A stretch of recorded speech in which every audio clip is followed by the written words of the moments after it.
Yo, what's going on today, YouTube? Hope you guys are doing fantastic. Today's video is on my tournament that I ran last week. It was my third tournament that I had a draft style. A bunch of SPL players, SEC players got together. They put in money towards the prize pool. We also took donations, put that towards the prize pool also. Winner took home 80%. Second place took home 20%. And basically, it was just a really good time. So now this video is going to be talking about the first 3-4 rounds and then show you guys the finals if you are interested in watching it. We're not going to spoil who's in the finals because we're going to slowly kind of build it up, talk about all the games prior, who's winning, stuff like that. Look at some of the rosters, stuff like that. The good stuff. This is the draft order. Also the captains: Davey, Gone, Weekend, April, Elion, Sanford Soccer, Sot, Cyclone, Cherio, Jengaru, Ducky, Benny, Gamma, Genetics, Coast, and Mike. Davey took the first overall pick, and this is what the draft ended up looking like. Davey drafted a Roar, Gone took Tuba, Weekend got Hurry, so on and so forth. This is what the draft looked like. These are the rosters for each of the teams with the captains in the bolded italicized names. And then this is what the first round ended up looking like. We had Cyclone and Elion, Benny, Coast, Cherry, Sam, Jengaru, Gamma, Sot, Ducky, Davey, April, PBM Weekend, and Genetics versus Nog. After the first rounds, we were left with Elion taking home this win. Pretty close game, but I think Elion showed they were the better team. Benny versus Coast, another really good game, but Benny ended up winning this one. Cherry and Sanford Soccer, Sam's team won this one. I think this was a closer one. It was a not a hard-fought win. And again, if you're interested in watching any of the games up until finals, I would check the VODs of the streamers because then you can actually watch all of them. I just want to get to the finals to show you guys the little production I put together for that. Jengaru versus Gamma. Gamma's team ended up winning this. Sot versus Ducky. Ducky's team actually took this one. And with Ducky's wild draft of King Ocean's first round, Schlemmy, Trank, and Valence, it was a little surprising to see them winning in this round. Anything's possible! Davey versus April. April said he was not going to lose to Davey, and he didn't. He wasn't going to. PBM Weekend. I think Weekend actually surprised a few people with how he played. I would go watch back the VOD, or he's probably going to have a YouTube video up soon about that also, but I would go check that out. I think he played really well. And then this one was the best first round matchup. Genetics versus Nog. It'd be in Genetics VOD. They threw this game. They actually should have won this game. It was very close at the end, but in the beginning and the mid game, they had a Yamoja comp. They had Fire Giant, and they ended up losing the game. With the final 8 teams left, we had Elion versus Benny. Very good game. This one was very close. Elion's team did end up winning this one. Then we had Sam versus Gamma. Not particularly close. Gamma's team kind of just dominated this one. Ducky versus April. April's team won this one. I think the Ducky team had an opportunity to win this game for sure, but they did not end up winning it. Weekend versus Nog. Another a pretty close game. Weekend's team did end up falling. Nog's team ended up winning. And then going into the semifinals, Elion versus Gamma. Very, very good game. Really close. Elion's team did end up winning this one. And then the opposite side, Nog versus April. Nog's team won this one, and it wasn't very close. This was a pretty big blowout. And for the finals, we had Elion versus Nog, best of 3. And for the finals, since it was best of 3, the top 3 bans from both teams carry on through the entire set. So whatever it is that they banned first 3 for both teams, going into next game, there's just 6 automatic bans on top of more bans that you just have normally. But now here's the finals that we got between Elion and Nog. We've got Hazer and we've got F. casting it. I hope you guys enjoy it. Across the way, I mean, you look at Blue Squad, and they have a similar foundation in the Vamana Osiris jungle cruising bow, but they opt for the quote-unquote real mage here with Thoth and Hachi, and I guess we'll just see. Like, clearly, like, both of these squads want to have a foundation of tanky brawl team fights, and we'll just see if the Thoth works out. I will say, as a cap note on that, going Thoth here, very, very smart because of the range of the artillery mage. You identify the fact that the opposing team wants to go all, this team fight, extended team fight composition. You have that same basis, but if you have a mid or, God forbid, short range mage, you're just going to get eaten. So Thoth can kind of like sit way out in Africa and still affect the team fight, which I think is a positive. Yeah, can hit the Charon, can hit the Athena, can poke them out. I think both comps are actually pretty scrimmy, for lack of a better term. They're both like comps where there's not a whole lot of cohesion between the picks they've gone for. They're just kind of trying to I don't know. They're going to play individually, I think, most of these players. Like, there's no... The only god I think that relies on other characters in this one is the Athena on the red squad. I feel like everybody else is just kind of like going to do their thing. And they can call their CC, but it's not really going to matter. It's like Kuzubo's pushing someone, Kuzubo's holding someone. Doesn't really matter for Toth. Not really. It doesn't really matter for Hachiman. Doesn't really matter for Vanna. No.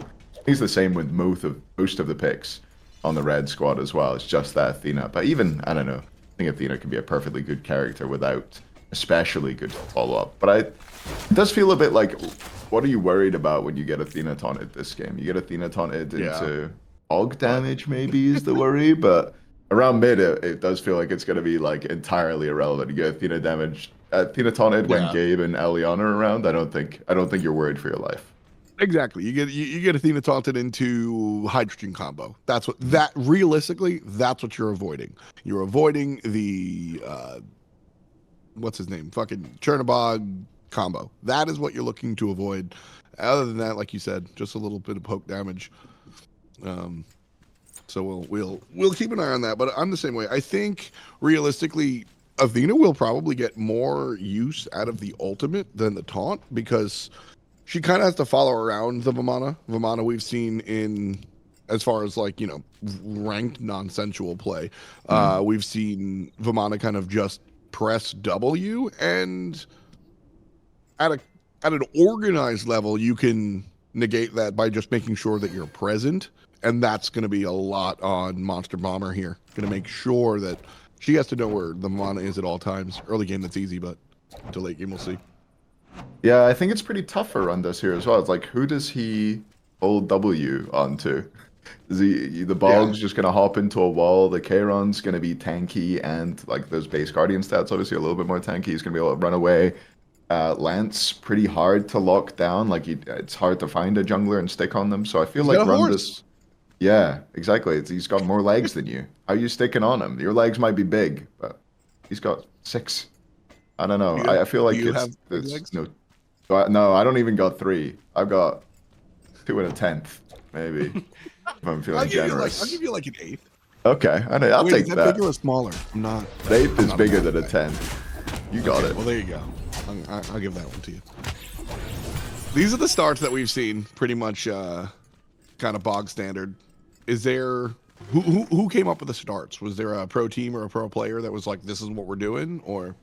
I don't think so. I think the starts were pretty much enforced by the way that the devs decided to do buff spawns. So they basically made the left speed spawn after they made the buff spawn. Oh, I didn't even realize offset. After. Okay. Yeah, so they offset the spawns. I think that's to like make it more comfortable for new players and things like that. But it does kind of enforce this meta where everybody does the same start every game, which is a little drier for comp, I think, but it's better for the conquest meta as a whole, probably, because it means that you don't have to learn a new star every time you want to hit a new ranked queue, right? Every time a new patch comes out.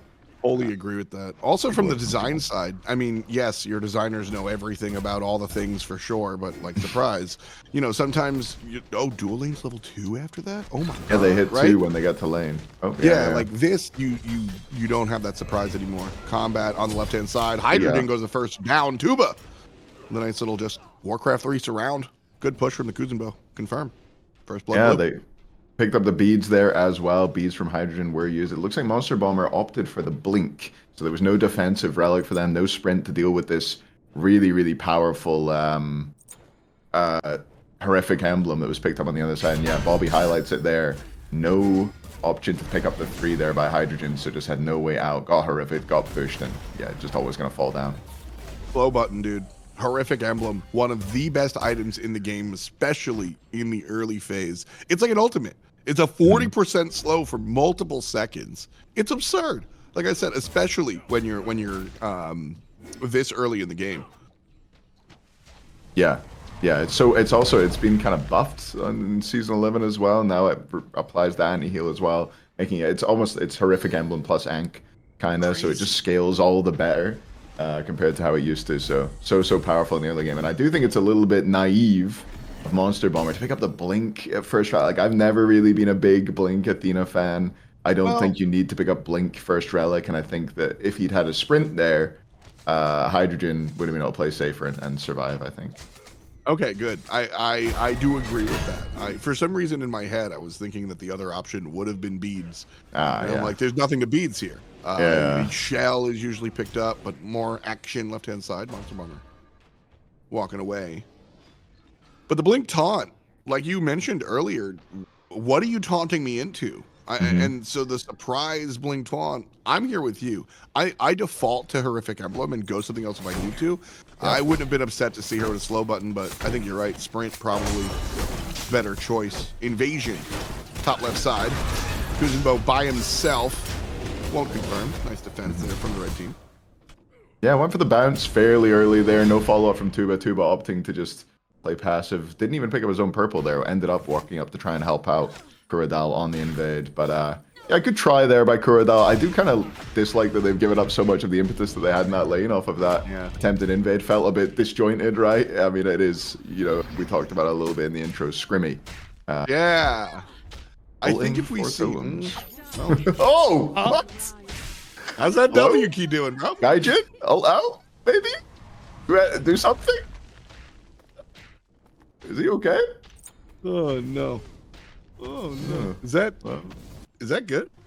I guess Vamana ult's kind of good. I guess Bellona ult is saving it for next life. No teleport available either. Already teleported, so absolutely Goomba stomped by the Vamana and will be owned in this lane now. Nog, by the way, I don't know if you've had much of a chance to watch this guy. This guy is unbelievably good. He is like, he got a chance to play, well, he got offered a spot in the SPL this year and did not take it at one point, and then went through SEC qualifiers, was on a team with Leon. Looked incredible in that whole tournament. This guy is a beast. He's from Brazil, but I believe he moved to Mexico to essentially play in the NASCC. He's been a beast throughout. I think that's the solo no, that's not. There it is. We take those. We absolutely do. Probably going to trade out here with the jungler. But left side is equalized thanks to another gank. So jungle shows up mid and left. Both junglers wind up on the good side of their engagements. Thumbs up abound. 4-1. Read the kills. Blue team in the lead about 2K. And so the beginning of something for sure.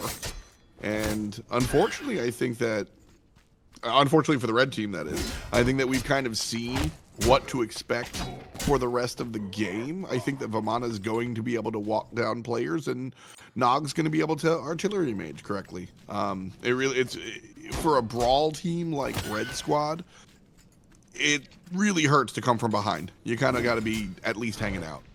Yeah, and this duo lane seems to be the kind of root of it, right? They went down there. I think, correct me if I'm wrong, but I'm pretty sure the Osiris didn't even get an assist on that kill. That was another 2v2 kill in the duo lane. And no assists for the Osiris. So he came over to the duo side. We saw him ganking there, but the kill was picked up just by the Kuzin and the Hachiman. And now they get the invade off as well. Leon looking to punish with the rotation, though. Trouble for training. Jumps over the wall, but an ult for an ult. Here comes Leon. Last hits on the enemy Osiris. Help with the passive, but the follow-up is good. Kill for the Hunter, and it's a 4-on-2. Red team still wants to hit retreat, so they will. Probably a good choice. I think they might be able to deal some damage, but almost certainly receive more than they asked for. So a quick pick, and they're out. Red team, thumbs up. Yeah, nice rotation. I like that Kuradal's trying to keep Leon around here, and Tuba onto Hydrogen. Surely Hydrogen doesn't take another spill. Yes, he does. Beads used by Tuba to secure it. But this duo lane is just an absolute disaster zone for the Red Squad. They fall, and that is the second death for Hydrogen, the third death for this duo lane. And they might look for a return, though. Leon gets one and should walk away here. Maybe not so bad for the Red Squad at the end of the day. So important, so important. That was top cringe coming out from Hydrogen. You got what you came for. Leave. Nog from the backside won't hit. Oh, they vintage. And the turtle has some trouble too. I like the shot. Sure. You're not gonna wind up a time serving. But the red team overstayed their welcome for sure. Earned their death there. And so 5-4. Both teams overstay. Seemed like the Red Squad got away with it a little bit more. Farming wise, the game, I mean, that looked like a good fight for the Red Squad. It felt like they were coming back in the game slightly. You can see on the XP graph at least, you can see that peak from the blue squad there. Coming down a little bit, was about 2,500, maybe 3,000 XP. And now down just above $2, going up again. They're farming. They're farming as we talk. I don't know. I feel like this XP lead, maybe I haven't learned this as a caster yet, but it's too small to talk through. It's changing too fast. Yeah, so usually what I'll like find the kind of like median. I'll just be like, they're up 1,000 wave to wave because it's going up and down. Things are changing. But realistically, that kill that Red got, they needed to get that without paying anything for it. Yeah. The fact that they wind up trading out their hunter is a bad side. See you, Gabe. And you were talking about that earlier, how this mid lane matchup's going to go 1 and an assist for the mid lane mage. We're across the way, Karin kind of empty-handed here. Yeah, I mean, I wasn't a big fan of the Kayron pick, but I feel like I was getting roasted in chat for that a little bit. Chat, how you feeling now? Look at this Kayron and look at this top. Is this player diff? I don't know. Leduel lane, nice rotation. There was a Bog ult used to get in there. Athena ult as well used the global rotations. Hey, oh no, Athena ult was held onto, in fact, but they pick up 2 kills. A purple invade, not really set up all that well. Tuba gets his 4th of the game. Player who is actually been looking really good this year as well. Tuba, I didn't really used to rate that highly as an ADC until this year, but he's played really, really well. Well, until season 10, I guess. He's played really, really well in season 10, and season 11 he seems to be carrying that over. Hachiman just kind of the default hunter, but what is he up? 2 levels still, about 2 levels, about to get that executioner online, looking real, real good on this Hachiman. On the other side, it's the what is that item, Bobby? Can you hover that? Not Devos. What's that called again? The Crimson Claws. I hate this item. I just don't get it. Why do people build it? Let's not hate on it. I don't understand.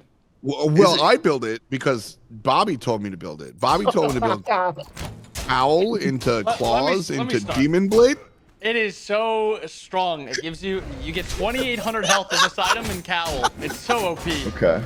Why not just go Devos though? Isn't Devos also so strong? Any health, you know? I don't need health. I'm killing people. I'm life stealing. That's all the health I need. But see, the claws allow you to life. Devs is fine. The claws allow you to life steal, even when you're full HP. Yeah, but how many times has Hydrogen had a shield on him this game? I haven't seen it all game. I feel like he's just been getting. I don't know how to phrase that politely. He's been getting owned. Let's go with that. Yeah. Let's say something getting pushed in, but no, I don't think that's a good one. He's been getting owned big time under the tower, and like the Crimson Claws being pushed in. Yeah, his nose hairs. Isn't it like someone's just got 2 fingers and shoving them up there, up his nose? That's fucked up. No one should do that. Yeah. I mean, maybe like 3. 1 and thumb in each. I don't want to think about that. Anyway, like using your head like a bowling ball, like the thumb in the mouth and the 2 fingers in the eyes, you know? Oh, in the eyes. Yeah. Oh, Thoth ult went past my window. Didn't connect onto Gabe. That's fine. Gank on the solo side. Will the Bellona ult this time? Ult out! Ult out! No. Whoa. He dies, I think. Definitely. There's not enough buttons on the piano to save this player. Nog gets the kill. That's a steal and a half. What happened to the XP? We were talking about the XP lead being 2.5k, I feel like, about 3 minutes ago. And I feel like not a lot happened, but now it's 5.5k. Well, I felt like the game was going okay. Oh, and left side has actually struggled a lot. If we can look at the spreadsheet real quick, you see the 2-level lead gap between our hunter players. Chernobog has been stuck under the tower for the past 4.5 minutes. Tuba has not let this player come up for air and has consistently denied the left side camp and the purple once or twice. And that's been a big deal. Kuzenbo has been here every single spawn of the purple. And because of the lane pressure, the Hachiman player has been able to just farm the left side camp, which coming into season 2, the addition of that left side camp definitely increases the gain that you get by having lane pressure, because now there's something to actually do with said lane pressure, and that's where that experience gap is coming from. Just the ownage of the left side lane, and Hachiman able to convert that pressure into tangible resources by way of the left camp, etc. Yeah, so much farm on that Joe side now with the shield buff on the left hand side, and then you've got the little, what do we call that guy? The little chimera thing that's on the teleporter as well. There's so much farm to grab. And quietly, I feel like Rundus also getting a big... The what? The mommy. The mommy?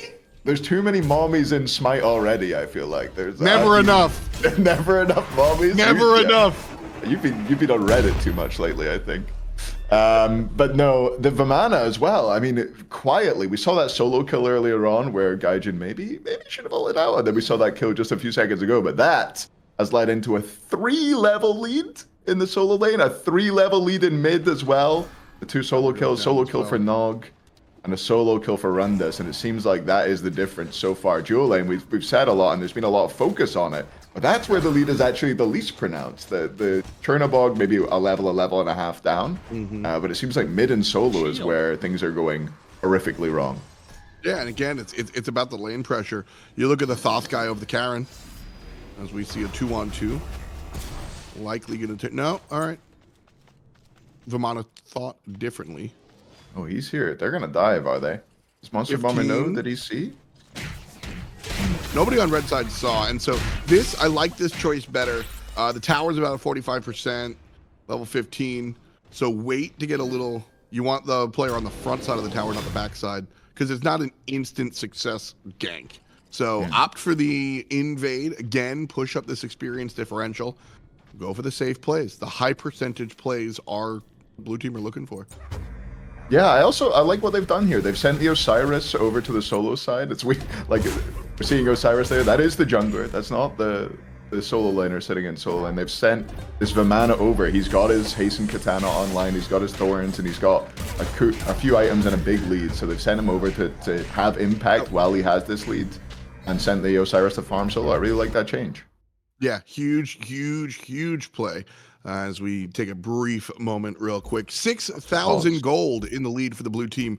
Red squad having some trouble. A lot of experience separating our two teams as well. Pyromancer in the eyes of Nog. In the hands of the red team, though. My bad. Nice try. How did they even get that way? I have no idea. I don't know. K-Ron, maybe? Reach? I don't know. That's not in the production value, guys. Sorry. We need those... Yeah, we need those... Stolen by... Do we even have that for Pyro? I forget. Anyway. I don't think Stolen so. away. That's nice not job. in the value. Monster Bomber gonna pick it up. I kind of hate that he's doing this. I think he's dead for it. He got the bomb, but he's dead for it. Oh. Yeah, not worth. Yeah. Maybe worth. That's a level 11 Athena. Yeah, having that bomb in the pocket, ult. yeah, might be worth? Question mark? Almost certainly not, but not a duh, I would say. Blue team looking for the Gold Fury though here. Little bit of resistance. 3 players coalescing onto the point here from the red squad. Hunter on the left-hand side. Keep your eyes on Karen though. Here comes the ultimate. Little early for the confirm, but it forces blue team off of the point.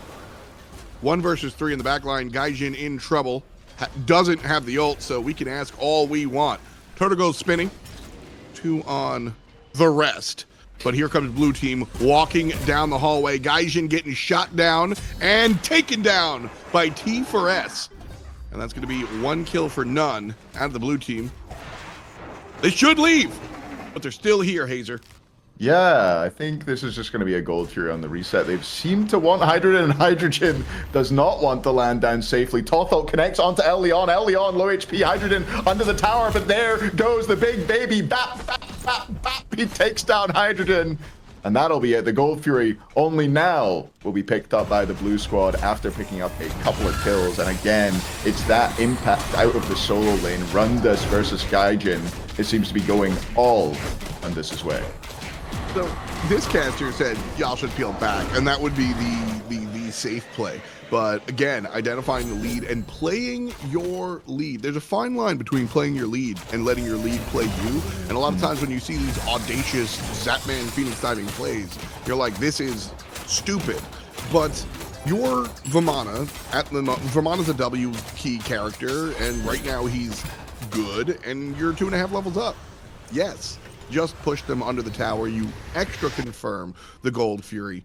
There is no question there. And that pretty much, that's the game-winning play. The decision to tower dive there, get that Gold Fury. Now we're in a position where red team doesn't win unless blue team makes a mistake. Up until this point, I think they were still playing the same game. Now they're playing blue team's game, and it's up to blue to fumble in order for red team to be able to bring it home. Yeah, and with the comp that they've gone for, I feel like there's not a lot of hard to execute things on this comp, right? Vamana, you can't really mess up Vamana that hard. Osiris the same. Toth is the only thing that maybe you'd argue you can make a bad dash in, you can make some misplays and die, but Nog is really, really good. So he's probably not going to do that. So I don't know. I feel like you're grasping at straws here, and then you go to the objectives and you're like, how are you playing around an objective? I guess Gabe maybe with a big ult could look for a steal. See Leon rotate around the back and they're looking for a punish. That's a good play. One already down for blue team, and the rest of it going to red. Big ultimate coming out of the jungle, Camelot. But blue team doesn't care. Rundas is just pushing everyone by himself. Level 18 on the Babby, and that's how he's formed. All the space in the world provided for blue team. Red had a moment, but that's what I'm talking about. Blue team has to make mistakes in order for red team to be successful here. Blue team, that was a moment for red team, and the numbers are just too far spread out for red team to actually take advantage of that.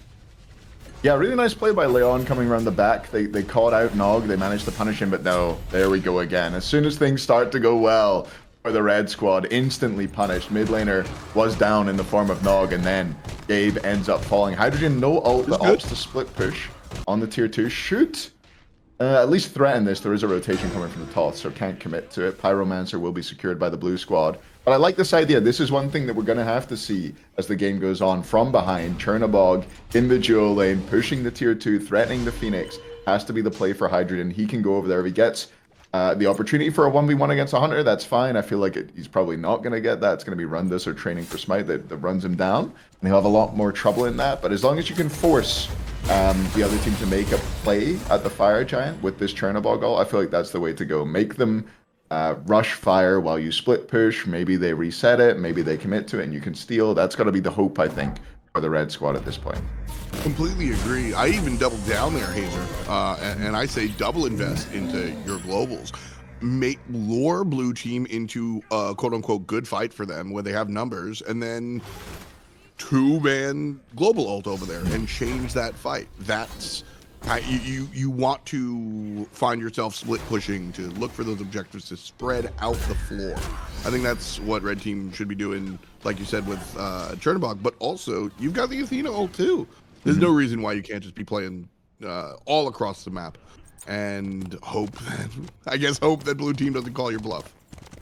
Yeah, they're looking for a play on the Geo side. You can see Leon hovering over here to give Hydrogen the space to push up. But there are blue wards placed in the jungle here, maybe for just such an eventuality here. It looks like I thought Tuba might go for the solo kill onto Hydrogen, but seems to be playing safe, worried someone might still be hanging around. And we're going to see the blue team likely group up for either the Gold Fury or the Fire Giant coming up. This is actually big for red team. Vamana showed on the map and immediately falls back. Smart play. But as soon as you see Vamana by himself, you got to go punch somebody in the mouth, I think. And so red team, this is caster cam, right? We could see that. But as soon as Vamana showed up on the map, Bologna went to go talk to him. I don't know if I agree with that one, Hazer. I would like to see them say, he's not here. Let's force the team fight. That might be where you find your victories. Because again, locking horns here is not going to win you when you're 8,000 gold down in this meta. Yeah, absolutely. And the split push from the mana, not even that much of a threat. He does have good damage, but you've got the bog ult to deal with it if you need to. You've got Bologna, teleport is now down, but does have that global rotation ability. And he's not gone down a route that does particularly great. I don't know, does Axe of Animosity do great damage to towers? I'm not sure, honestly. Bobby? Not really. Yeah, it does. It owns towers? Oh, and structures. Hot damn. Yeah, it's 2.5% of your max health. I know it owns Titan. It absolutely owns Titan, I know that. But yeah, okay. Maybe it's more threatening than we thought. Yes, but I'd rather have the Vamana in a team fight. And also, what is the value of this tier 2 tower, right? Like, you're down 8,000 gold, 22 minutes into the game. At the time when we were talking about it was 19, who cares? Like, I'll trade that tier 2 tower for a 5-on-4 fight in the mid lane. that is a positive, one of the more positive exchanges you're going to get as the red team, in my opinion. Yeah. And I like the way they've been looking for fights. They have been a little bit proactive. We saw that flank around the mid lane when they killed Nog. I liked that kind of play where they look for these aggressive positioning options to pick up early kills. I'd like them to keep doing that, but no, it seems like they're very worried about the split push right now, trying to just get what farm they can, and it looks like they're actually going to contest this beacon. Tothel connects onto Monster Bomber, and Monster Bomber, no way out there. Absolutely not getting that all off. Beacon is a good objective to fight over, I think. Hitting all the towers, obviously. 5 structures up for the blue team. Only 3, the tier 2s remain on the red side. So another fight coming out here. No, looks like a little bit of a disengage. Blue team again has the upper hand, numbers wise, both on their items and on the players on the field for sure. But still, no kills as I really like how Tuba played this. Really like how he played this. He waits for, like, he just doesn't. He plays the percentages, right? Yep.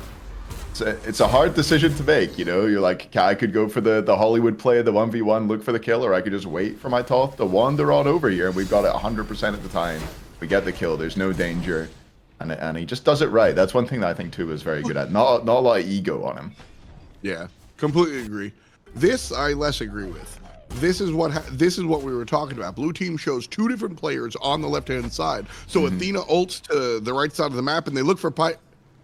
Except they just decide to go like they walked away. It was a 5-on-1.5. You had the Vamana and the Kuzenbo there. I mean, I must have missed something because that looked like a good engagement. Either way, goes the way of the blue team. 24 minutes in, blue team doubling Red's 7 kills in total and a 12,000 gold lead wave to wave for blue squad as well.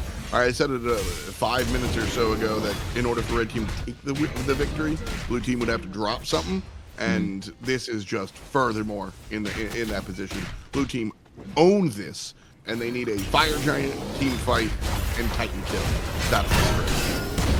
Absolutely, and they're looking for the fight to start things off here. Tothel again connects Monster Bomber, 1 HP. Rundus looking to run them down, but it looks like the disengage under the tier 2 will be successful. Hydrogen gets all the way to his Phoenix before being caught out. A decent all here by Gabe, but no, training for Smite over the wall, picks up the kill, and now the big baby. There's no real answer to this Vamana, it feels like.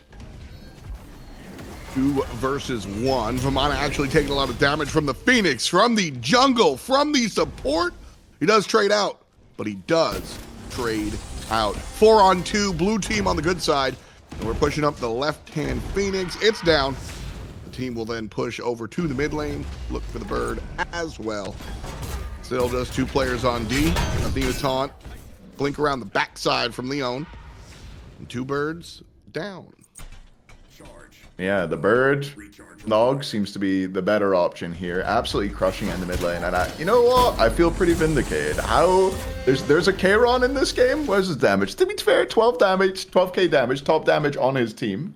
But it just feels like the impact on the other side has been so much higher from this Toth. Absolutely delivering. I mean, listen, good for you trying to be the nice guy. He's got 12k damage, highest damage on his team, and team full of tanks. Yeah. Nobody to do damage. Of course, he's top damage. And he's a poke god, right? Yeah, I don't know. Let's be, yeah, I could be kind to Gabe, but yeah, I think Kayron mid. It sucks. It sucks. I'll say it. I'll commit. He said it, not me. Oh, so you wouldn't say it? I mean, this is a small sample size. I gotta hit up Benny Q and see what he says. Yeah, I'm thinking this is gonna be the only sample we get in this. Hopefully, anyway. I don't know. I want to see Nog play it next. Oh no way. That's always my favorite. Nog, when you like play a matchup and you win on one side, then you play on the other side of the matchup and you own them as well. I love that. Ego-wise, it's so sick. You play against some guy and pick something dumb and get stomped. You go, okay, I'm going to pick the dumb thing and show you how it's done. Exactly. Right? That's so funny to me. So BF. FG, 26 minutes into the game. Not enhanced yet, Tuba tanking up. Will he tank it to kill the effigy? No. No, noob. Tuba is a noob. You're doing this in your ranked games? Get better? 10%. Here comes the red team. filtering in here. Beads chased out of the Hunter on the backside. Fire Giant let go of. And it's They killed him. Gabe with the big Nope. damage out of the mid lane. Athena lands onto the Vamana. Everybody's getting spaced by the solo laner. Ooh, 4 on 2 for the red team, but this looks like I'm gonna turn into 3. Leon on the way out, on the way out, on the way out, and he's gone. Taken down by training for Smite. So it is 1 down on the side of blue for 2 on red. And I mean, honestly, this is best case scenario for red team. That's the best they're gonna get is a 1 for 2. And it might not be getting any better anytime soon. Toth dashes in again. I saw the timeline go off there. Nog got a great timeline reset to survive in that fight. And again, he just will not go down. Damage all the way home from Rundus. He picks up the final kill, and the Titan will absolutely melt in the face of the full blue squad. A dominant win by them. Bad mistake at the end there by Tuba. But we'll let him away with it this time. Yeah, no worries, mate. I think the Vamana is one of the most oppressive characters in common man Smite, let's say. Right? Like if you're playing anywhere from silver to diamond, Vamana's kind of smacking everybody in the mouth, and even a little bit above that. I don't think not banning Vamana outright lost the game. I do think it was a little bit of a mistake. Yeah, I mean, it was our first pick Vamana. I was question marking a little bit when I saw it, but man, that absolutely delivered 28k damage out of the solo lane. A solo kill, forcing Bellona often. Rundus like just seemed to have the better end of this matchup in every single way. And when it came to team fights, made those team fights happen earlier, rotated out of solo, Don't forget swapped places with T4S. I like that name, by the way, T4S. And let him farm up in the solo lane while he ran around and just beat the crap out of people. I really liked what Rundus did in this game. Yeah, 100%. And like just to translate that, like it sounds silly, like, yeah, all he did was, I said W key a lot. You're like, beat him up.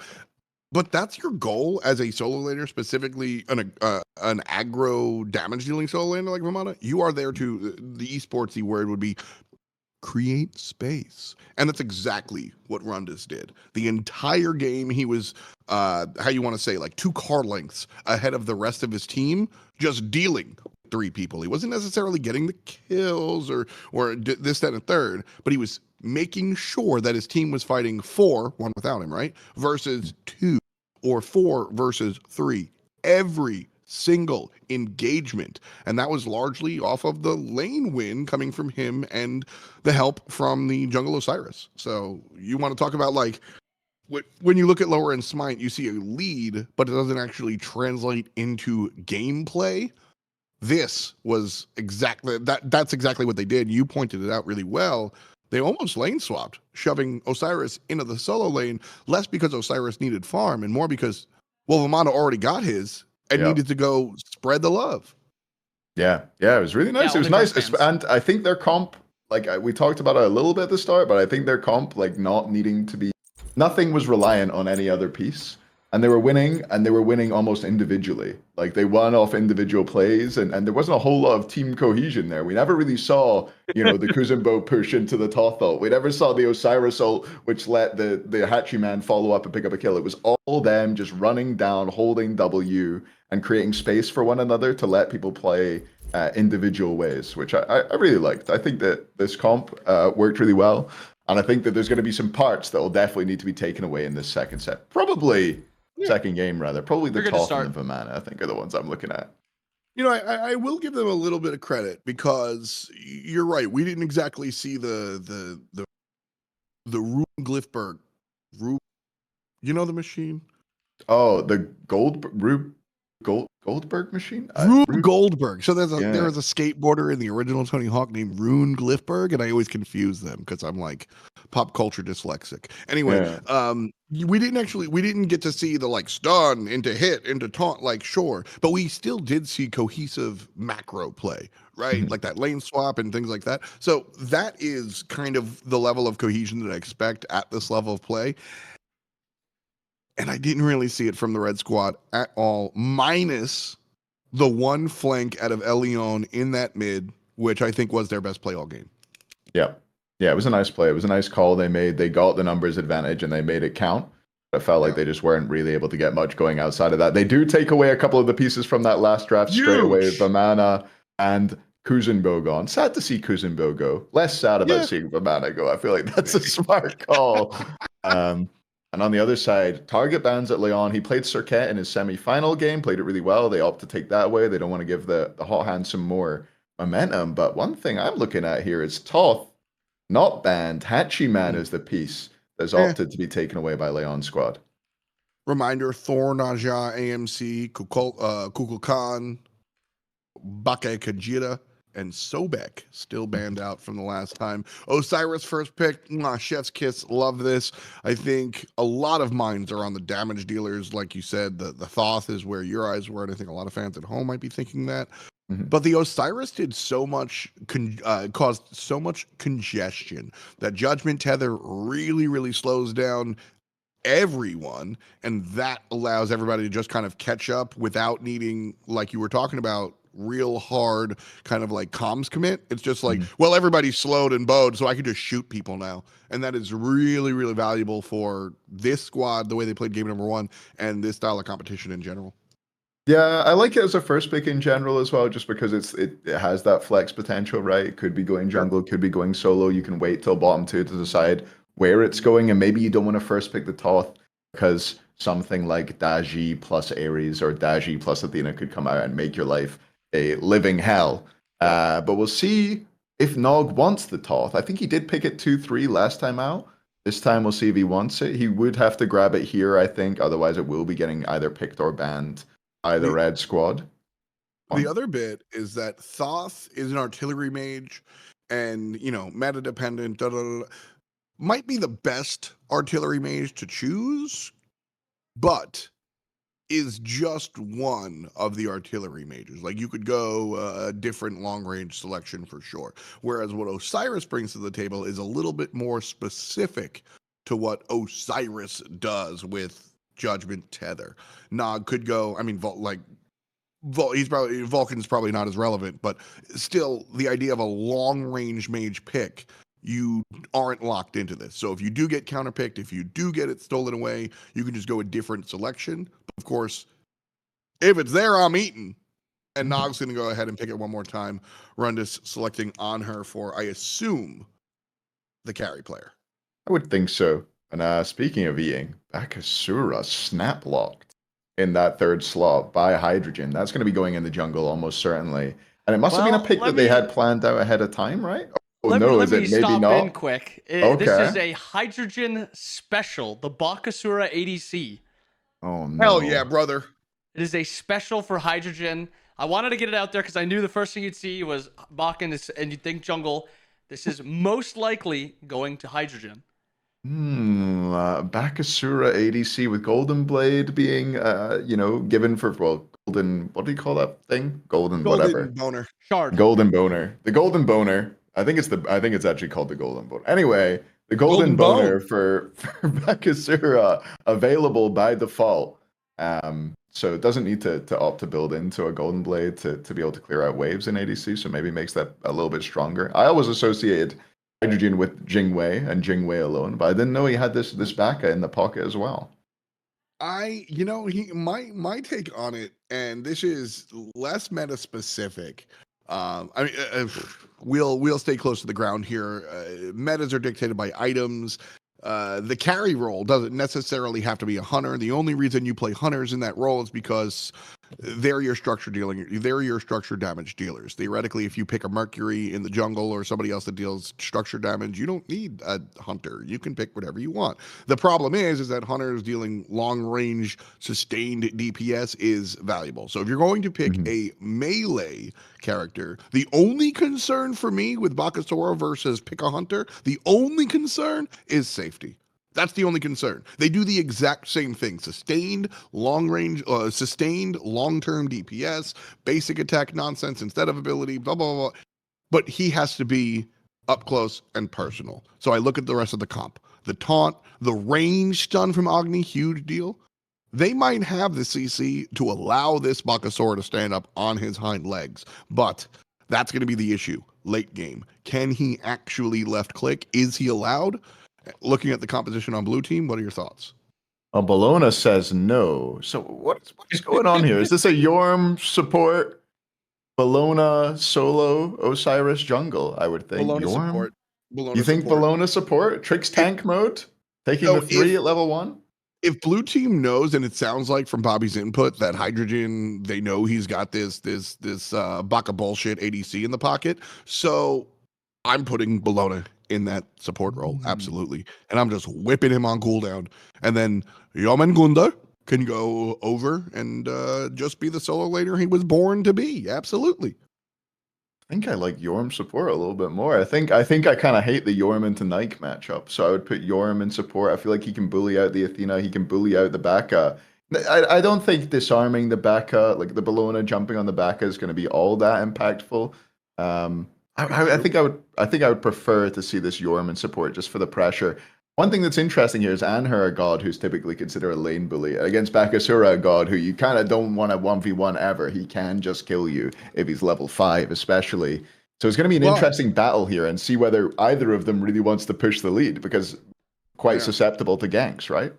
I think, yeah, the ganks is going to be a big deal. It's going to be all about vision. But if you let both of them fight, honestly, it's just about on her being able to keep the range. A good pillar drop and being able to kite around in the sands of time is going to be what, where he finds his victory. But if he jumps, impales, and then Baka just beats his way slow, then Anher's in trouble. So both these characters are just wondering about who blows their jump first. Looks like it will be the solo lane Yorm and the support Bologna.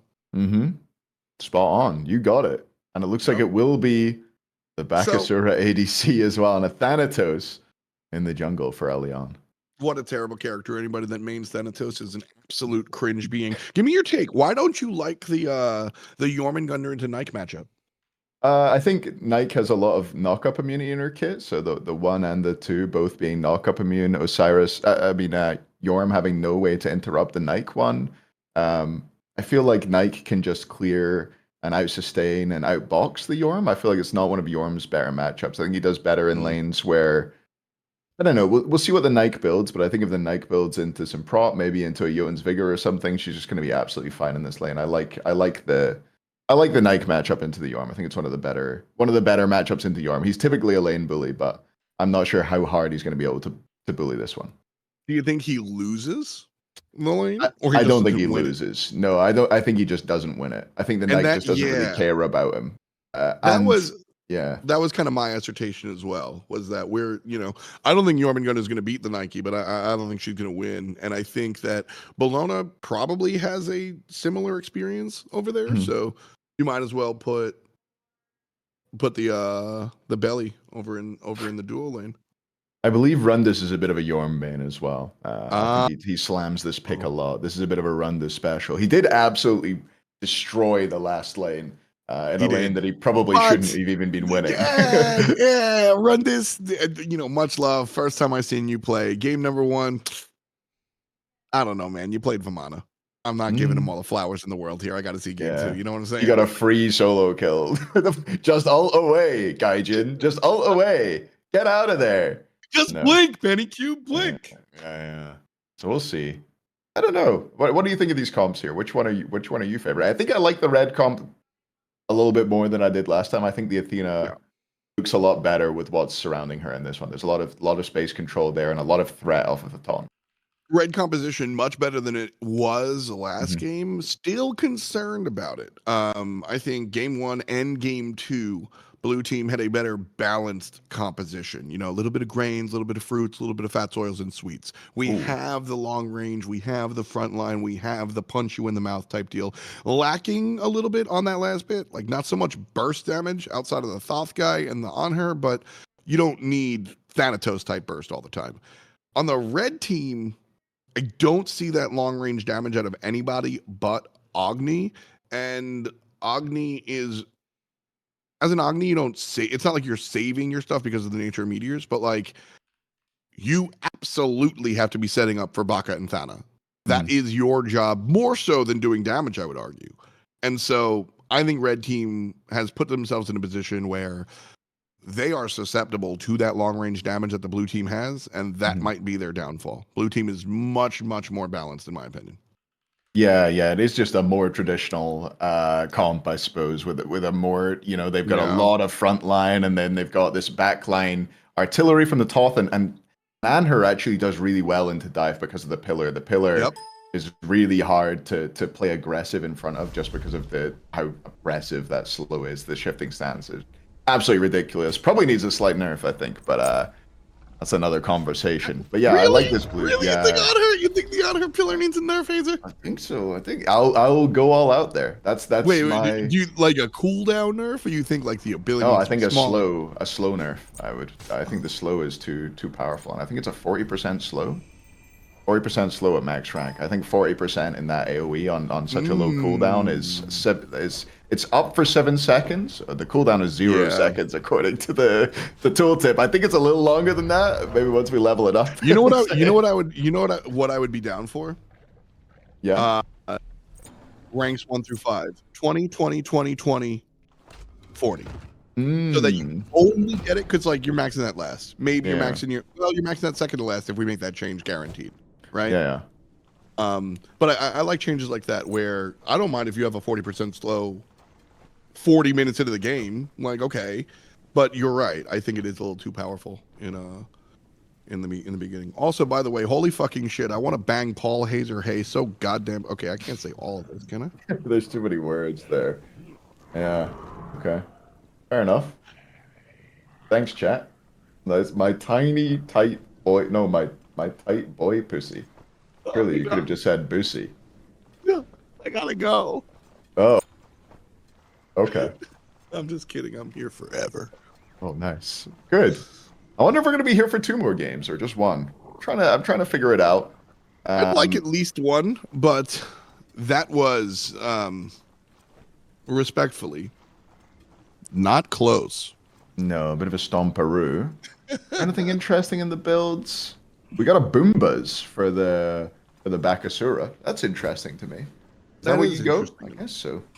I don't like that choice even in the jungle. I don't know what they're cooking. This is me being less familiar with the game for sure. Because I mean, so that Bumbas goes into Bumba's hammer, which is Hydra's, and then the other Bumbas doesn't really strike me as I think it's good for objective damage, so maybe that's the thought. Maybe they want to go Bumba's spear so that they, despite not having an ADC, they have, the ability to burst stuff down while the Athena and the Knight create space. We'll see. I get that, but that's kind of what I was thinking about with the equation of the comp. Like Baka provides tower damage. Baka's one of those junglers that does, or one of those assassins that does that, a la Mercury Naja. Like, I don't know, odd choice, but no hate. Look at him. He's just what are you doing, bro? That's so annoying. I hate it. I don't already, man. Oh, terrific. I think he's gonna be. He just hides in the creeps. Good taunt. Terrific down, and that'll be that. Dodge. Ooh, got Just, hit. Jam and the slam. Not enough damage. Also, shout out to our observer, Bobby. That was a good look. Nice job there. Yeah, shout out to our observer, Bobby. Also, Bobby, could you put the left team in the right positions? You useless fuck. Also, No mid lane's having a fight. We're missing the team fight in the mid. Oh Nice man. job. Okay. But you still got the Hunter left side. and There's some damage. The Bologna jumped on in. Okay. Did that have a jump? We'll get there. NA cameraman. We still got Anher and Bologna in the wrong positions, I believe, Robert. Great job. Oh, good. What is he? Oh, okay. We've moved on. We've got our own style now. It's the Bobby Tournament Spectator order. Wait, isn't it support? Oh no, it's not. I'm trolling. It's support second on their bot. I'm trolling. I thought you were trolling. I thought it was a deliberate thing. I thought it was a bit. Yeah, no, it was. Yeah, it was. Oh yeah. Yep, good bit. Oh, I get it.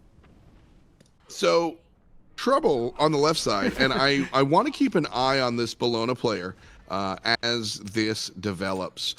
One thing that I certainly didn't think about when I was making the assertion of Bologna support was the idea that she's not going to get a bludgeon off ever. So she should be maxing at 3 as we as we see this lane progress. If it's a duo lane, 2-on-2, which Yeah, yeah. I assume it will be. So she should max that 3 instead of the 2. She's going to get taunted out of the bludgeon every single time. Yeah, it's an interesting combat. I was just, speaking of the Bellona and her stepping into the support role, it's like there's so little hard CC on the side of the blue squad. Like reliable CC that's going to hit you and lock you in place. There is evade and punish from Toth. I think that is it. That is all that you've got. I mean, you've got an ult from Bellona that could get a stun sometimes. We see them miss more often than not, to be honest. You've got the ult from the Osiris or the 3 from the Osiris. They're going to be unreliable CC. I feel like there's so little reliable CC to lock people down. But I guess, looking at the comp, do they need CC? Nog played the last game without really any setup on. That me or him?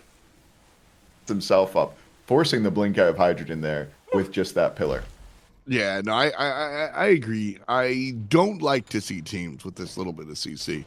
You automatically get like, minus 50 DKP from me just by having this little CC. But like you were talking about, Nog doesn't need no setup. They didn't need anything last time. And this is kind of, we're playing in the mud. So the fast and loose comp, that's largely why I don't like Jormungandr. In fact, shout out my man Zeros. I like Yorm in the mid. You would, because you would. I feel like he doesn't bring anything besides just like, oh, I'm a big worm doing a lot of damage. But like, I usually want control out of my solo laner. But Jormungandr and Vamana very similar in these contexts. Ooh, damage on the left-hand side. Kuradal has to use the disarm to try and survive. There is the Thanat's Assault. Leon arrives, and Leon looks for the kill, but what a huge jump by Tuba! That was really nice by Tuba. Surely they could have picked up one there. Kuradal, not having hit 5, was still able to survive on this Bellona, just barely eking out under that tower and surviving. I saw the Xbox solidarity there with Bobby shaking the camera for the man Tuba. Oh! Whoa! Sometimes you miss, baby. Not a good look there for Nog. But, I mean, Tuba's reflexes there, fantastic. And you mentioned his stock on the rise. Very, very cool to see Tuba improve like this, because that was absolutely a top-level play. Yeah, he's been really, really clean recently. He's become so much more consistent in lanes, and I think he has to be in this one. This is a lane. Hydrogen, no slouch as well. Also a very good player. Run this. Sticks under the tower. Is Blink available? It is. That's a kill. Yeah, hello. Athena ult just for good measure. Did she get the assist? Surely she got the assist. Can we check into that? Nope. Oh, that is unlucky. She deserved it. She was there. For real. Assist. I would like to see that change in Smite 2 because Athena ult isn't just a channel. You're actively getting protection, so she helped that. She helped that game, 100%. It's the same with Neath ult. If Neath ult's on someone and they die before the ult hits, no assist for you. No assist for you. They got to buff Neath. You know what? So I'm here for that. There's logic in the Athena. There's no logic in the Neath. But mentally, you're playing different because you have an arrow on you. Ooh. Chase down Hydrogen. Ooh, bad on her ult. That might be an escape angle here for the assassin. No, T4S says absolutely not. It's everything. There was a blink. Hydrogen was trying to get out of combat there to try and blink away. I think Bobby's trying to highlight that for us, but not able to do so. Nice job by T4S to connect with the 1s and the 2s. Not as easy as he made it look there. I think Smite 2 is real. Smite 2 is real. I can confirm. It's real. You can confirm? Are you breaking NDA? Break confirm. I would never sign an NDA. Would I? No I dogs know. allowed. Me and Hazer sitting out. Me and Hazer just smoking outside the building. We're not allowed in. Soloed. Gabe. Second time this set, he's been soloed out by Mr. Nice. I think. So Gone, right? Is it from? It's from an anime. Gone is from an anime, I believe. That's what Nog's name is. Gone backwards. Right? Oh. What is Gone from? Is that from like Naruto or something else? I know approximately 7 Hunter. total animes, and half of them are King of the Hill. So. Hunter x Hunter, apparently. Oh, Hunter which x I Hunter. believe you don't say X Hunter. I think you say Hunter. No. People get mad at me for saying it wrong. No, that's Hunter, and then that's my boyfriend Hunter and my ex Hunter as well. Ooh. 2 hunters. Yep. I mean, hanging out at this. What do you call those college things? Which people are in fraternity? Been hanging out at the fraternity too much. The Smite Pro League combine. 3 hunters and 6 Codys, all hanging out in the Alpha, Beta, Gamma, Zeta house. And I don't know anything about America apart from what I've seen in movies. I mean, it's not that far off from the truth. Okay, I'll take it. I'll take it. It's not that far off the truth. Trouble on the solo side, Rundis versus Gaijin. But much ado about nothing until the jungler shows up. And another one in the pocket for El Leon. And important point there. 3 ganks, 2 successful. And for what it's worth, the first one would have been successful if it wasn't for insane play by Tuba. So I'll be take over. I got a phone call. Word. I will just shout out this Thanatos play from El Leon. And as we check in with our sideline reporter, Bob E. 1 second. Hydrogen's in trouble. Has the Athena to help out. But realistically, no buttons to press. Impaled. Taunted away. And Hydrogen able to find... What? What killed? Died to minions. Oh my goodness. Minions reign supreme. How you doing, Bobby? I'm doing well. I don't know how I'm going to do both of these at the same time. I'll try my absolute darndest. I could hardly do the one by itself, but we'll see. It's so difficult. Oh, it is It's so difficult. When I did my first, like, this is how, like, amateur, you do the commentary along with the camera for a lot of amateur commentary. That is and, like, terrible. Yeah, like I'm not in a position to turn work down. I turned some Counter-Strike work down because they wanted me to do the camera as well. But it took me, I think, 1 year doing Smite, and then I finally was like, can I just hire someone, please? Like, please? Yeah. And they were like, okay, and I never looked back. Yeah, I would definitely want to hire someone to do this if I had to come too, because this is impossible. Like there's so many things. There's like different things you keep your eye on too. Yes. Like if I'm casting right here, I'm talking about this Yorm build, but I'm not paying attention to that. I'm not going to the solo lane if I'm on spectator, Exactly. When you're a player, when you're a coach, when you're a caster, when you're a tier 1 versus tier 2 caster, and when you're an observer, those are 6 positions with 6 different priority orders of what to look at. And for someone that just like loads up the game and plays or just tunes in on the weekends, it's hard to like think about that. But very different ways to interpret the game for sure. So it's a thankless job often, the observation, but it is so important. And for what it's worth, jokes aside, you've been crushing it. You've been hitting all the action and even showing us some items, so we love to see it. Nice. So at least I can do something like all right, okay. At the beginning, I did mess up a little bit because I actually got thrown off by the gods being in the wrong spot, but yeah. That was funky. Yeah, very that is something. That's another thing is you don't realize how much work is done behind the scenes to like set up the table, so to speak. And so you come in and you do some amateur tournament and you're like, oh, nothing's in where I'm used to it. So a lot of work being done. By the way, this is really sick. You have some people putting up for you as well. $3,000 on the prize pool. Hi-Res provided some alpha keys, right? Yep. Yeah, no. Come on. This is the point where you talk about your sponsor. Yeah, I got distracted because somebody said assist is better, and I was like, I don't know what that means. He died in mid. He's getting dove. Prize pool. Let's talk about a lot of people put up some money. Players all got their money in also rather quickly. Didn't have to kind of chase them around. So glad I was able to put this together. It was actually very simple for the most part. A lot easier than the last one. So shout out everyone that donoed. You guys are great. Shout out everyone that showed up, played today. So now we get this great finals. So far we've had, I mean, a little bit of action in this game, but I mean, so far, who's impressed you, I've thought? Since you're not around the scene as much as you used to be, a lot of these players might not stick out to you. Who so far has impressed you the most? Well, Hazer has impressed me the most, for sure. I mean, you had low expectations, though, right? I got some Chinese food, finally. Nice. Oh, hell yeah, guy got brother. lost. Yeah. Oh, and run this. Lost So- in the solo lane. So Now I'm Rundus is gone. running a full damage build and is a main on this character and still finds themselves ulting a little late. That makes me question some things. Ooh, Just- through though. Should get out, right? Find the wall, find the wall, find the wall. Still dead. Yeah. 1-2 and 0 for the Bakasura Hunter. The carry is what we call it. Gold I Fury. like do you this think? call.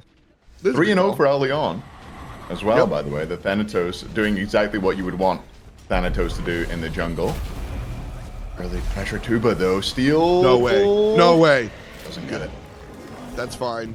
And he's gonna walk away. No, this is absolutely perfect. This was previously blue team tilting the game into their favor, and red team essentially has tied it up, 1,500 gold, give or take. But this is exactly what red team needed to do. And man, I get to say it because Thanatos is an early game monster. This is what he does. You know, your one does percent damage. So this is what he's going to do. But too often at lower levels of play do we see Thanatos 12 and 1 tie game, Yeah. right? Getting those kills, create space on the floor to get the stuff after the stuff. You have to get those objectives. If we don't see that 12-minute Gold Fury, the Thanatos pick might not be worth it. Great shot for the mid lane, gone. But Gabe able to walk away. Yeah. No, he really is a threat though, isn't he? You know what? I wish I could be a real fan of Gon, but he does put his starter item in the second slot. And every time I have to look at that, I love it boils my piss a little bit. That's a Like, man that I doesn't can't- follow the crowd. Yeah, I guess so. Walking in Never the mixes it footsteps up. of- It's always second. It's always second slot. Well, I don't know how I'm going to defend this one. Well, the thought process here is the first item is the most is the real one. That's the important one. That's the one that's going to change.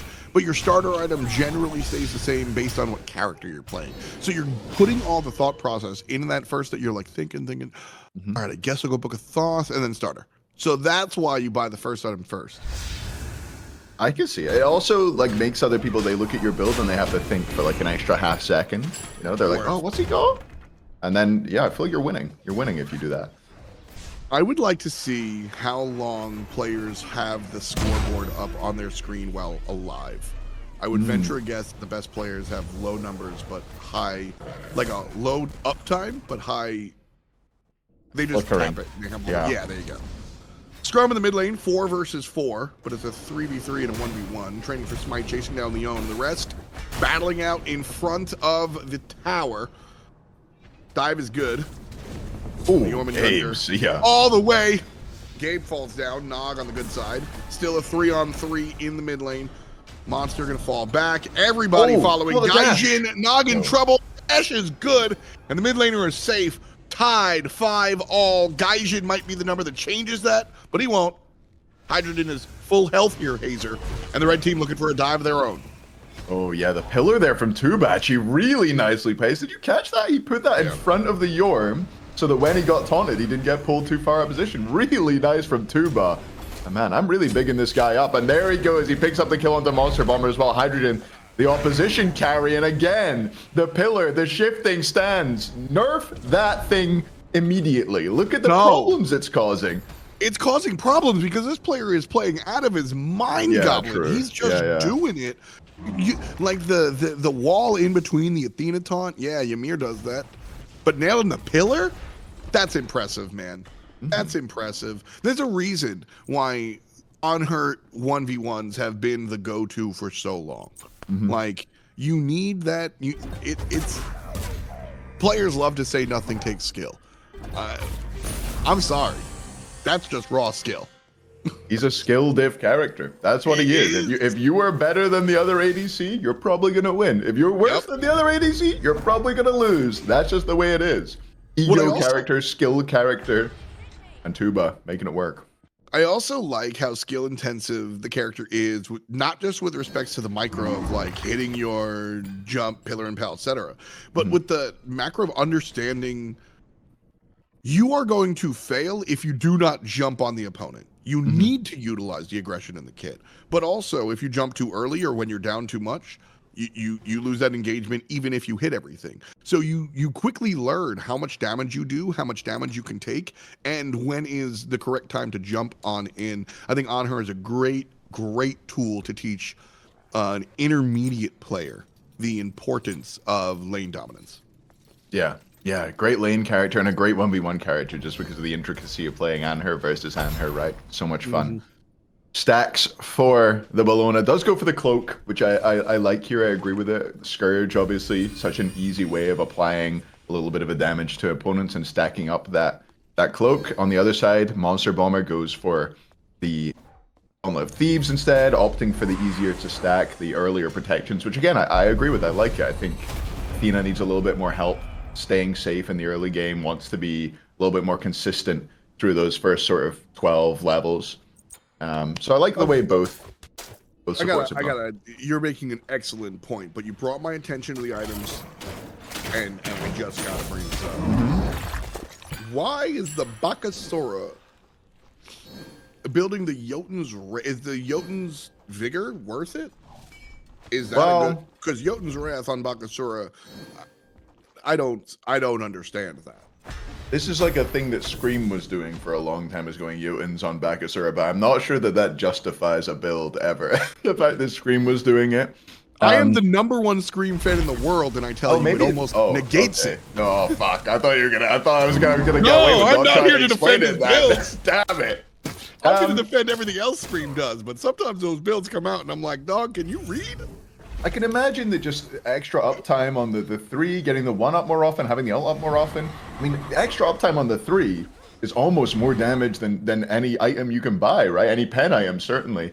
That true damage from the Butcher's Blade on Bakasura. So if you've got that up more of the fight, I think that would be my thinking. If I were trying to justify this, I don't know if I would build it myself. I might go down more of an attack speed route. But if I were trying to justify it, that's why I would do it. Well, the retreat from the red team is strong. The confirm for blue is gone as well. So Gold Fury, if it was on their minds, no longer is. Red team with the counter punch. Agni's going to miss everything despite a decent taunt. So nothing doing for anyone. So with respect to the Bakasura DPS, it winds up being a math equation. Essentially, Bakasura scales off of attack speed, not power, because Butcher Blades, the 3, is a time-based steroid. It lasts for 3.5 seconds, and it adds a flat true damage on your basic attack. So if you have 1,000 power, that ability doesn't get any better. It's like Freya Gumballs. It doesn't really matter. What matters is attack speed, because you want to spam more attacks in that window. Does the 20% CDR uptime of Butcher Blades outweigh the extra basic attacks you're going to get by building pure attack speed? I don't. That is a yes or no answer that you can do in 5 minutes outside of the game. So where's Flare Move? We need him. We need him to do some math. Either this is correct or incorrect. There is no feel craft going on here. Either this is correct math or dumb. And for a character that 2 doesn't exist, you just have jump, Butcher Blades, and ultimate. You don't really have abilities. I don't know, dog. Yeah, it is odd. Maybe you can argue for the sustain in lane that having the 2 up a little bit more is valuable, so you don't get poked up by this on her. But I feel like I'm grasping at straws with that. You know, like I don't know. Can he buy Silver Branch? He can buy Silver Branch, yeah. I don't know if he will. Last item, maybe. I don't know if he has the attack speed to make it work here. I think probably not. Not here. No, I'm trying. Yeah. Well, because the other question is like, what are you buying instead? Either way, Jormungandr into the sky, 4v2, and there's a third in the sky. Bomber going down as well. Tuba with the double kill, but Leon also strong. 3-on-3, still Tuba in trouble, but he's got help from the solo lane. Hydrogen goes down to the big breath out of the bad guy. And Leon on the chase. Will he take one before he falls? Tuba wants to say no. Gaijin's able to take down the Hunter, but it doesn't make Leon any more comfortable. Getting the heal from the Death Scythe, Will. And training for Smite goes down to the hand of Gaijin. The double kill for the solo lane Nike. and it is a 4 for 3. Red team on the good side, though barely. Big picture, they do trail 5K. Yeah, absolute bloodbath. Absolute bloodbath there on the solo side of the map. Both teams losing many, many members. I feel like I kind of feel like I blacked out during that fight. I have no idea what really happened. It felt like it was just a fight of many, many small fights, and people were dying. Leon was hitting scythes. Still 5-0, by the way, on this Thanatos. It's exactly where you want to be. And I feel like we can address this a little bit. This is a thing that comes up a lot. People say that Thanatos, early game character, falls off a cliff late game. You have to keep in mind, this guy has a 40% execute. 40%! 3 tanks. 40% execute. And it's on like a minute cooldown, because Thanatos is also a character that scales with attack speed, Thanatos is a character that scales with cooldown reduction because of the percent damage on death scythe. So the more death scythes you're spamming is better than this. It scales at 60%, right? Yeah, 60. So the cooldown reduction is going to be more valuable than the power. So you're building cooldown reduction early to get ones off, and then in a late game, now you have your 40% execute like you're talking about. So early game, you actually don't want to save that. I saw some chatters complaining about this. You don't want to look for an execute early. You want to use the stun because you are a one-shot assassin. Late game, when you quote-unquote fall off, you don't fall off. Your role changes, and you become the tank buster. You become the percent damage execute. So I'm with you. I am team, you are stupid for thinking this character falls off. And that's just the wrong choice. Yeah, agreed. I think he has like a weak period. I think he's really strong early, and then he has like a weak period in the mid game where people can get the better of him a lot. Like if he's very bad if he gets engaged upon in the mid game. Doesn't have a lot of tools to deal with that. But when he gets to the late game, he becomes powerful again. Obviously can be a little bit weak. Kuradal, down low, needs one more tick of damage to be in execute range, but no. Will use the ult well and get on out of there. Nog has to use the beads in mid and chase down Leon, looking for the chase. Surely this is going to be killed, but timeline procs, and Nog, he's all the way back to 40%. And Leon baited by the starter being finished. What a fight by Nog. Gaijin on the run, though, brings everybody else into the rest of his team. Hydrogen, though, wants no part of it. This looked like the plan for Gaijin, but everybody ran away. He brought blue team directly into the clutches of his squad, and his squad said, no, thank you. Good day, sir. Blue team now barking down the door of this tier 2 tower in the mid lane. They bring it down to about a quarter of HP. But after that exchange, ain't nothing cooking for red team. And honestly, Hazer, it looked like a good exchange for the red squad at the beginning of things. It really did. It really did. They were so close to bringing down the Bellona. They did bring down the Toth, but they just didn't bring him down twice. That was the problem. Level 20 hit, timeline picked up, and it will be on a 6-minute cooldown now. And Nog will not mind. He's going to have Fire Giant for 4 of those 6 minutes and be on the front foot. Great fight by the blue squad. They peel back and they punish over aggression. And meanwhile, they pick up the Fire Giant, but Rundus says, I'm not giving up a Primal Fury here. Goes over to defend that, stops Hydrogen, and Gabe picking that one up. Very, very important, because the Gold Fury here is worth 2,000-ish, I'm sure.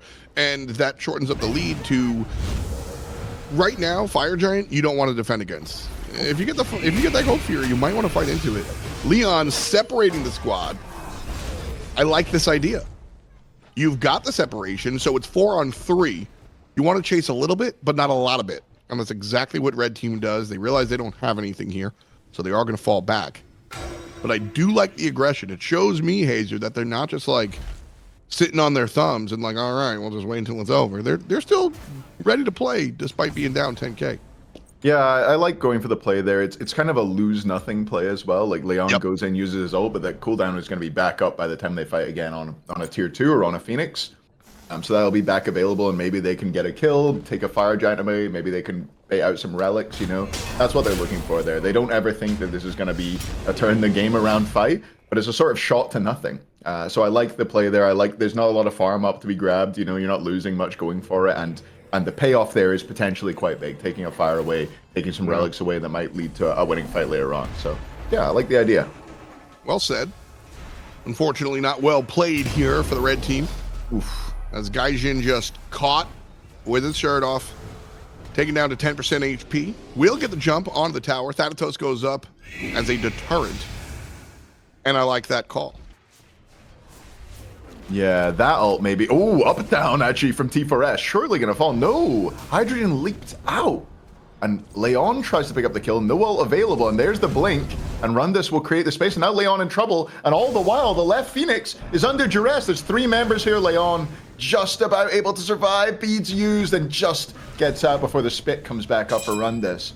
And Rundus picks up the tier 2 instead. But a lot of very close to very bad moments there for the red squad. It's the half hour of play in. Blue team significantly in the lead. 11 above 9. 11,000 gold as well. Put a little more on the top there with the Primal Fury in the pocket. Sure. And with the win of game number 1, game number 2 looks like we might be heading home early tonight. But in all honesty, again, I am happier with Red Team's competition this time around. And I am happier with their performance as well. It all kind of went Pete Tong the last 7 minutes. But realistically, Leon did his job early. The team looked for objectives. They had a couple of team fights. Blue team, I'm trying to figure out the culprit. Honestly, they just chose the correct team fights, it seemed like. They always just fought exactly when they needed to and won them, for my money. Absolutely, and I think I would put a lot of the sort of the reason that the blue team's winning on their captain, Nog, gone, whatever you want to call him. I feel like even just that timeline play where he had the timeline, he got himself back in a safe position, and that led to a winning fight, what led to a fire giant. Like he's even the damage he's putting out, I think he was 2nd top damage on his team just after Rundus, 2nd top damage in the game, probably streets ahead of Gabe. But just the intangibles that Gon has brought as well, in the way he's played team fights, the way he's run about, have been really, really valuable. It's an interesting build path as well. Gone for both the mantle and the timeline, so very, very safe on this Toth he should be. Lots of cooldown available as well, so should be able to keep having a lot of impact in these fights. Only 1 minute away from having that timeline back off of cooldown as well. Well, it's important. The timeline and the Mantle of Bitch Cord absolutely going to negate the dive comp, which Red Team doesn't have a dive comp trademark. But if you're bringing a Bakasora to the ADC role, you're looking to jump on people. So absolutely the right choice from the mid lane mage here. That said, Bologna. Oh, you don't want to barely gets out. Oh, the DPS, the dot. Dot gets her. Dana, Leon, good decision. I really like that he didn't read that and dive in. Gabe, though, big damage comes out from Rundus there. Now Gabe, no dash available, trying to run it out there. They up there, up good down call from the Osiris, and he'll fall. And T4S in trouble in the front line, but he's just so tanky. Full passive Osiris. And Hydrogen. All in. Wow. All in, baby. What a great punish coming out from the Bakasura ADC. Unfortunately does fall, and it's a little too late. But blue team, all in. They hit the Jormungandr button, and they just went ham, which I liked that call. That said, red team, Baka did what he was supposed to do. Blue team, Rundus showed their hand. They're playing exactly the same in game 2 as they did in game number 1. They're looking to play a highly offensive, nice job, Leon.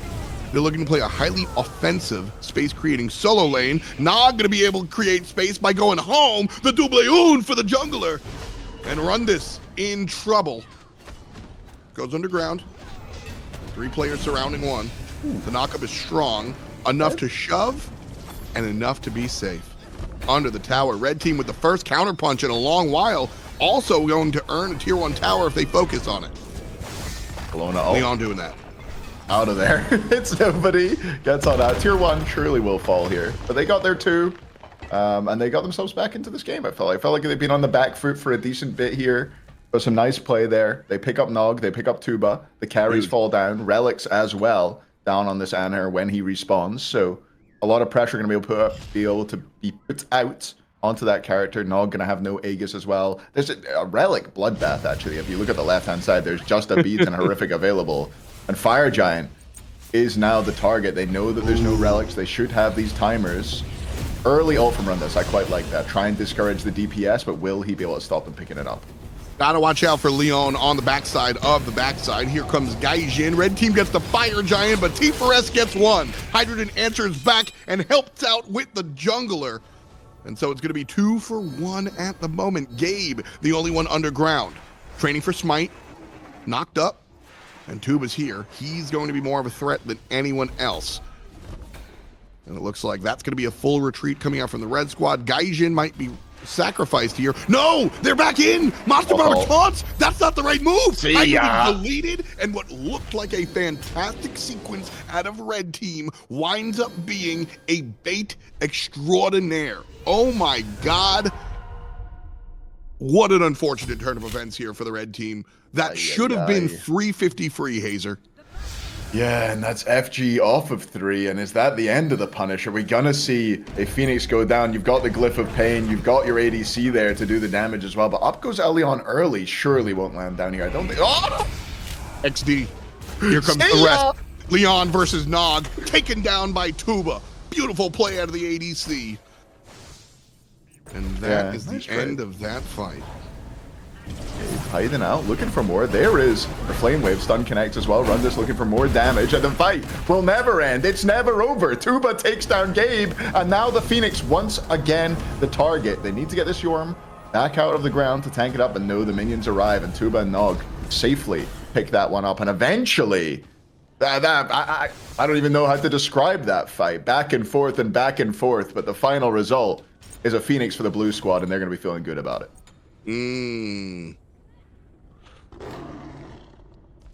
Just those are the plays that hurt from a commentator perspective. Like, completely unbiased. I don't care who wins. I'm just here for good Smite. Obviously, I'm rooting for at least one extra game, sure. So I'd like to see the red squad win. But at the end of the day, you just want to see good games, and that was everything coming up Millhouse for red team, and they decided to give it up. One more attempt on it. The Oni Fury is a huge objective at this point in the game, and red team peel off way early. Probably the right choice. If they lose the fight here, they lose the whole game. But Hazer, I'm upset about that sequence on the Fire Giant side of the map. That should have been free. Yeah, and it's one of those as well. A team with such a strong caller in Leon. He is like a really great caller, has really great comms, a great leader, natural leader, I would say. But the team just seemed to be on completely different pages on how to fight that. They weren't sure on whether they were coming or going. They ended up doing a bit of both. And as a result, they lose the fight and they lose the EFG that they had. And now so hard they came a little. I think I just got anyway. Pyromancer goes, there's a bomb. They got the bomb from killing it. My cat's here. He's in the way. That's fine. I never thought I would get Hazer. You got me. Hazer. They got me. I mean, yeah. Sometimes you just gotta fumble. You just gotta all I needed from the red team was Gaijin to say, "Let me die." That's all that needed to happen. That's all that needed to happen. Now we'll see if red team dies all together. 4-1 split. Training for Smite, the Jungle Osiris on the right side by himself, being dealt with by a Leon, but he's in between. 4-man push, still playing trepidatiously in the mid lane. Leon in the sky, gotta pick a target, not enough damage to find the execute. Kuradal falls back, goes right back in, gets the kill on a Gaijin. Adios, amigo. 4, make it 5 in the mid lane. Right side already down, filtering in with power minions, and the mid Phoenix eats it as well. Shift over to the left side here, Hazer, and blue team waiting to walk in. Yeah, I actually kind of hate that siege that the blue team just did. No FG, no real clear advantage there. They had the Oni minions, I think is like the only thing they had going for them, but I kind of hate that they just randomly went for that siege. And the red team hated it too. They got baited. They went too far forward. Leon looked for an execute. The health threshold wasn't quite met. Not able to pick up the kill, and then Gaijin ends up out of position and goes down. They don't get punished too hard. Are we able to tell if players are wearing red pots? Normally they have a little aura to them that you can see. Oh yeah, blue team doesn't have it. Because that was my thought. Ooh, red team with counter gank. How do you feel? Never mind. I thought Leon was going in. I feel good, yeah. Nog now wants to go in, looking for the route over the wall, won't connect. I think this is just going to be disengage. FG spawning in about 20 seconds or so, so teams want to get over there, get saw. But no, the chase comes through. Tothel doesn't connect. Gabe actually going to be A-okay. No, he's not. Nog says no, and a pillar stun from Tuba makes it 2. That might be the game. That might be all said and done. Hydrogen's gonna jump on the backside, get jumped on, and put down. Double kill for Tuba. 1 for the mid laner as well. And the jungler gets involved. It is a deicide in game 2 here for blue team, and it is a victory for the blue team. Rundis training for Smite, Nog, Kuradal, and Tuba are going to be your victors for the Bobby tournament. The Bobby tournament, Yeah. whatever he calls this. Yeah. Bro, that last fight, Nog had 200 protections of each. Because he had a 3k defense pot. I think it was really ooh, the defense pot. I haven't thought about that in a decade. He needs to get a grip. I think this was really dope because I love that last sequence because from minute 1, Hazer, you were bringing up Tuba's performance here. And I think it was very, very cool to see the first gank of the game subdued by Tuba and the game-winning play brought to you kind of by Tuba. I think that was just a cool end cap for this game number 2. Absolute monster on the Anhur. A god, another one of those gods that people say doesn't scale well into the late game, but Tuba made it work. 18 wards as well. I think he was top wards last game. And top wards this game. He's doing it all. Give him the trophy. Give him the MVP. You guys want to interview the winners? Always. Sure. What are we going to ask them? Nah, this is esports. Let's interview the losers. Oh, let's get the camera on. While their heads I are think down? Is Hydrogen he holding crying? back the tears. Monster Bomber. Is that his mom? They're cuddling. Oh my god. Gaijin just slapped Leon. I feel like that's not a matchup he wants to put himself in. Wait, are you making this up? Is it? You don't see the cam? You don't see the cam? I thought you were looking at some feed I didn't have. I was like, wait a second, what's happening? That's where the production value went. We actually have cameras in their houses, so we can get the video of that. I mean, all jokes aside, I can help you set that up for the next time. Perfect. Yeah, that's great. I'll get you the cameras and you'll get the spot for them, right? Good. No, like Leon's a streamer. He can just there's like a I thought you were plugin making that like a allows creepy you. Way. Now No, he's that's going for weird. that. No, there's like a plugin that allows you to take player cams and just kind of like hit a button and have them on your OBS. Oh, that's sick. Yeah, it's yeah. Pecky showed me. He's the man. Love Peckies. Yo. Oh, What's up, Kuradal, Tuba? what's up, guys? Yo, Gones now that he's won twice now. Gones won 2 of my tournaments. Yep. The double goat. And he did it with Tuba too. Hey. All right, You well, I got a drafted question for you. counts as 5, no? Gon, what's up with this Tuba early pick? Like, did you expect such a performance out of him? I believed on my boy. Did you He tell him he was- had to ward? Was that like his role? That he had No, that's what? PTSD from Ward? rank, dude. Just ward, yeah. I think he had top wards in both games. 18 wards, I think, in both. Oh wow. He just wanted to win, bro. I didn't want to get ganked. I play ranked and get ganked off cooldown. Junglers are sick. All right, well, Tuba, they wanted to give you MVP. I don't know why. I thought you played Say pretty they. average. Don't say What? they. F dot. Hazer said that. Yeah, I didn't say thought I that. wanted to give you MVP. I wanted to give it Yeah. to Rundis, but See, Yeah, F dot's my That's what guess. I Hazer said. What are you appreciate talking that. about? Oh, so we're giving Honestly, it to Rundis. I- Sorry, Tuba, it's not for you. It's for Rundis. Rundis, here's I your think the MVP. MVP. trophy. I think the MVP was Coach Chip, bro. We had Hey, Coach Chip. Yep, Coach Chip. Chip. that was the difference. Coach He was the Chip, difference maker. what did Yep. you say between game 1 and game 2 to keep your team focused, to keep them going? What was the adjustment that you needed to make going into Pixie Man's game 2, Chip? I was keeping them hyped, ready, and happy for Mhm. the next game every single time they won, right into the next set. Nice. Outstanding. Actually, I wanna can I ask a non-meme question? To be honest with you, Tuba. Yeah. You absolutely killed it today, and definitely look better than you have. How have you improved so much, or how have you improved over the past couple of years with SCC and all these other like leagues? What do you think has made you improve from when you were playing before to playing now? Well, before the Worlds qualifier LAN, I was playing with Gon and then a few other people who moved from South America to Mexico to compete. So they kind of put me through double block boot camp and VOD review and stuff to like really put in the effort to improve. So it's like either you learn and adapt or you just stay like hard stuck, right? Yeah, But I was think it's this- just what's up? No. Keep going. Keep going. So I think it's just them teaching me proper like Smite etiquette to get better, and like just the proper way to learn, as opposed to just like scrimming and just like GG guys, see you next like tomorrow. Huge. So I think it's mainly them. They just taught me how to like self-evaluate. That's sick. Yeah, that's sick. That's kind of what I was going for. Like the infrastructure. Like since there's leagues Yeah. and stuff for you to actually play in, like tournaments for you to actually play in, there's a reason for you to kind of like level up from just like slamming the cues versus Yeah. actually taking a look at what you're doing. Dude, it shows. You know, the work shows. So grats to you and the people you surround Thank yourself you. with. Thank Looks you. dope. After you remember who Mr. Teep was? You remember that Mhm. name from console? Yeah, Tuba Mitch stopped Teep? playing. Yeah, Tuba stopped playing with him. That's why Tuba's improved. That's right. I went from Teep to Gone. Yeah, that's an upgrade. That is a crazy upgrade. That's Oh my something. god, Mitch T. All right, Rundis, your question. Sure. You know, you played a few Mickey gods. Vamana, you played Jormungandr, Bologna.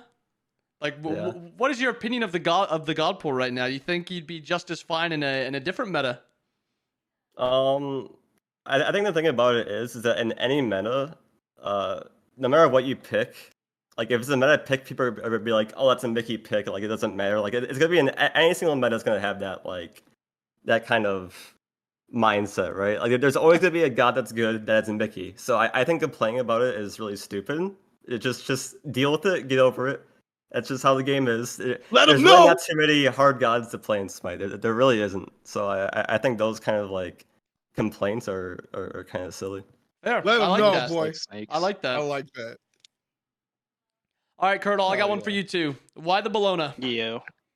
I've played against Hydrogen and with Hydrogen like a bunch of times, and he always plays like Baka. So it was either like just to counterpick that, because I'm pretty sure at that point, like we knew that after game one, that if we just played pressure, we were just going to beat them in lane. So we kind of just did the same thing to counter what they wanted to do, and we just got like all their camp and farms. So like I can just solo invade by myself. And so they either have to choose like, losing a wave, the tower, or defending. So Yeah.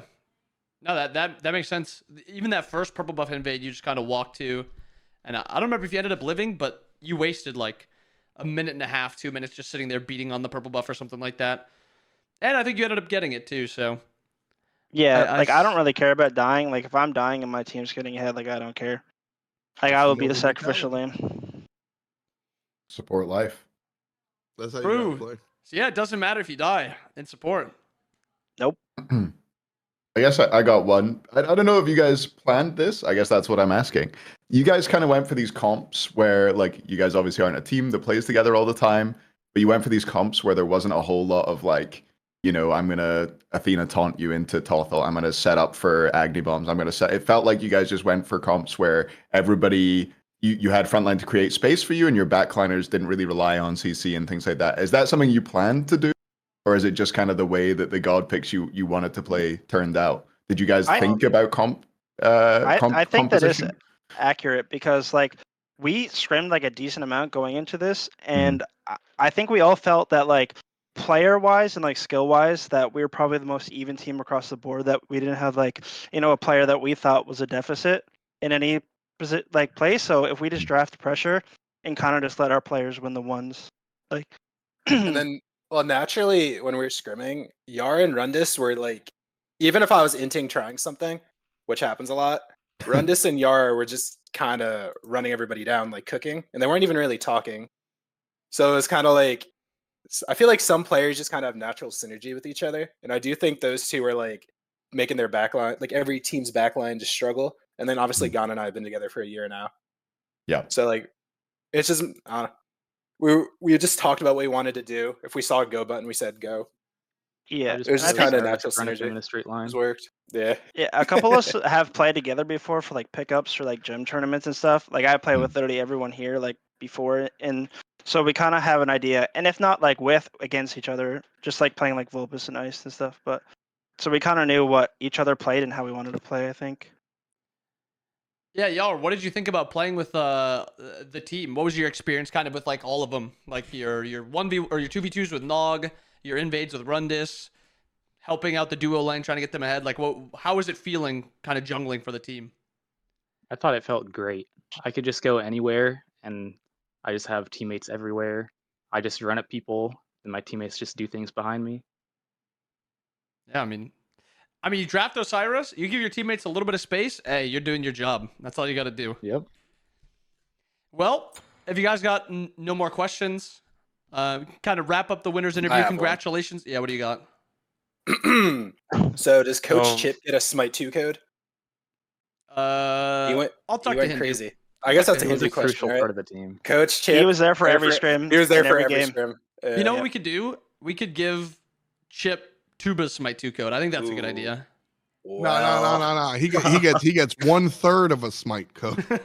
He has to earn the next Good 2/3 Steve over the next few To weeks. guess the rest of the code. Guess the rest of it. But yeah, thank you guys for competing. F. Hazer, thank you again for the casting. You guys were amazing.